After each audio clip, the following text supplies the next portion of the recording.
Hello everyone, this is your educator Mansi Gupta. Welcome to ready for study. आज हम class 7th की social science यानी कि एसएसटी की वर्कशीट करने जा रहे हैं. ये आपकी एसएसटी वर्कशीट 33 है और इसकी डेट है 3 दिसंबर 2021. ठीक है, तो यहाँ पर आपको अपना नाम लिखना है, यहाँ पर आपको अपने टीचर का नाम लिखना है जो आपको एसएसटी पढ़ाते हैं. आज हम आपकी सोशल साइंस की वर्कशीट में आपकी हिस्ट्री की बुक यानी कि अवर पास्ट वाली जो आपकी बुक है उसका चैप्टर नंबर 8 पढ़ेंगे, devotional path to the divine. ठीक है. A new kind of bhakti in South India, Nayanars and Alvars. तो साउथ इंडिया में जो नई तरीके की भक्ति का उदय होता है, न्यानार्स और अलवार, आज हम उनके बारे में पढ़ेंगे.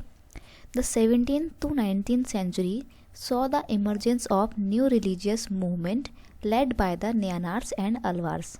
तो 17 to 19th सेंचुरी में इंडियन के साउथ इंडियन सब कॉन्टिनेंट में क्या होता है ना कि नए तरीके के रिलीजियस मूवमेंट जो है वो उनका इमर्जेंस होता है. कौन कौन से? न्यानार्स का और अलवार्स का. अब जो न्यानार्स थे वो किसकी पूजा करते थे? द लॉर्ड शिवा यानी कि भगवान शिव जी की पूजा करते थे. ठीक है. और वहीं दूसरी तरफ अलवार जो है वो they used to worship the god Vishnu. ठीक है, विष्णु जी की पूजा करा करते थे. अब आपको यहाँ पे थोड़ा नाम याद करने पड़ेंगे दोनों के, और कंफ्यूज नहीं होना है कि कौन किसकी पूजा करता था. याद करने का एक छोटा सा सिंपल सा तरीका है कि नयनार. अब नयनार, बड़े बड़े नयन किसके होते हैं? भगवान शिव जी के होते हैं. तो आपको उस तरीके से याद रखना है कि नयनार जो है भगवान शिव की पूजा करते थे और बचा हुआ अलवार किसकी पूजा करेंगे? विष्णु जी की पूजा करेंगे. ठीक है. They preach ardent love to Shiva और lord as a path of salvation. वो मुक्ति के मार्ग के तौर में क्या देखते थे? भगवान के प्रति प्यार. कौन से भगवान? भगवान शिव जी और विष्णु के प्रति प्यार. They draw upon the ideas of love and heroism as found in the Sangam literature and blended them with the values of bhakti. उन्होंने जो है अपनी भक्ति में प्यार को दिखाया. ठीक है. और जो वैल्यूज़ थी वो कौन सी थी? भक्ति के संगम लिटरेचर के ऊपर बेस्ड थी. ठीक है. The Nyanars and Alvars went from place to place composing exquisite poem in praise of the deities enshrined in the village they visited. अब क्या होता है ना, जो आपके सेंट थे, भक्ति सेंट्स तो थे, वो क्या करते थे? विलेज टू विलेज जाया करते थे. क्यों जाते थे? अपने जो देवता हैं उनकी पोएम गाते गाते, गाने गाते गाते. ठीक है. और एनश्राइन का मतलब होता है किसी विशेष गांव में जाके शरण ले लिया करते थे और वहाँ पे अपने धर्म का जो है बताया करते थे, प्रचार करते थे और गाना भी गाया करते थे. There is a famous saying about bhakti related to its coming from the south to north. ऐसा ही कहा जाता है, बहुत अच्छी कहावत भी है कि जो भक्ति है वो साउथ से नॉर्थ में आई. इट्स मीन भक्ति was born in the south India. भक्ति का उदय यहाँ पे हुआ था, साउथ इंडिया में हुआ था. और इसको नॉर्थ में कौन लेकर आया? It was brought to the north by the Ramananda. ठीक है. अब हम नयनार और अलवार जो हैं उनके बारे में पढ़ेंगे कि उनमें बेसिक डिफरेंस क्या क्या थे. अब देखो, नयनार जो थे वो कितने थे? 63 थे. वहीं दूसरी तरफ आपके जो अलवार्स हैं वो कितने थे? 12 थे. They were devotees of lord Shiva and his incarnation. जो नयनार हैं वो भगवान शिव के और उनके इनकारनेशन मतलब उनके ही जैसे प्रतिरूपों की पूजा किया करते थे. ठीक है. वहीं दूसरी तरफ अलवार जो हैं they used to worship the lord Vishnu and his incarnation. वो उनके इनकारनेशन की पूजा किया करते थे. ठीक है. अब देखो, इनकारनेशन का मतलब होता है उन्हीं का रूप. ठीक है. They belong to different caste backgrounds such as potters, untouchables, workers, peasants, hunts, soldiers, brahmins and chief.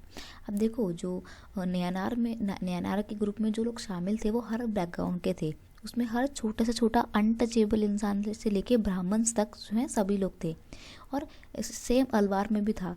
They come from a equality divergent background मतलब सभी लोग इक्वल डाइवर्ज बैकग्राउंड से आए हुए थे.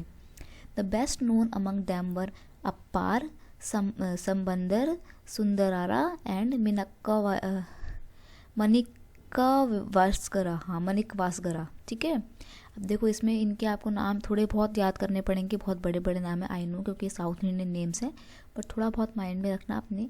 The best known being Periyar, his daughter Andal, Tondaradippodi, Alvar and Nammalvar. ठीक है. इनके ये जो जिनके मैंने भी नाम लिए ये कुछ फेमस अलवार संत थे. There are 2 sets of compilations of their song Tevaram and Tiruvachakam. ये जो है इनके कुछ साउंड्स जो इनके सॉन्ग्स गाया करते थे नयनार सेंट्स, उनके जो गाने हैं उनका एक पूरा संकलन जो है, पूरी किताब जो है वो ये दो है, एक है तेवरामा और एक है तिरुवाक्कामा, ठीक है। अब देखो, देयर सॉन्ग पर कंपाइल्ड इन आर दिव्या प्रबंधनम, इनके जो सॉन्ग्स हैं वो एक जिस बुक में है, उस बुक का नाम क्या है, दिव्या प्रबंधनम, ठीक है। तो अब तो इतना तो आपका नयनार अलवार था। अब हम बात करते हैं हिजियोग्राफी राइटिंग्स ऑफ सेंट्स लाइफ। हिजियोग्राफी का मतलब होता है जो सेंट्स ने अपनी खुद की लाइफ के बारे में, अपनी खुद की जो जीवनी लिखी है वो।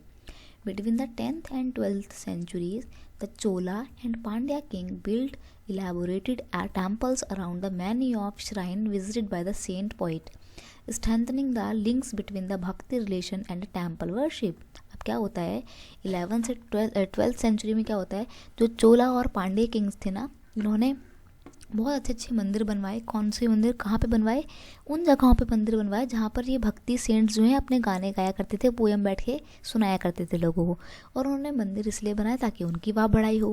अब देखो भाई, कोई भी राजा जब मंदिर बनाएगा तो बोलेगा अरे भाई वो राजा बहुत महान है, उसने वहाँ पे वो बड़ा सा मंदिर बनाया है, तो इससे राजा की भी वाह बढ़ाई होती है, ठीक है। इसलिए राजा जो है बड़े बड़े मंदिर बनवाया करते थे। साउथ में जाओगे कभी घूमने के लिए तो आपको देखने को मिलेगा बहुत अच्छे, बहुत बड़े बड़े मंदिर है वहाँ पर साउथ में, ठीक है। This was also the time when their poems were compiled beside hagiographies or religious biographies of the Alvar and Nayanars were also composed.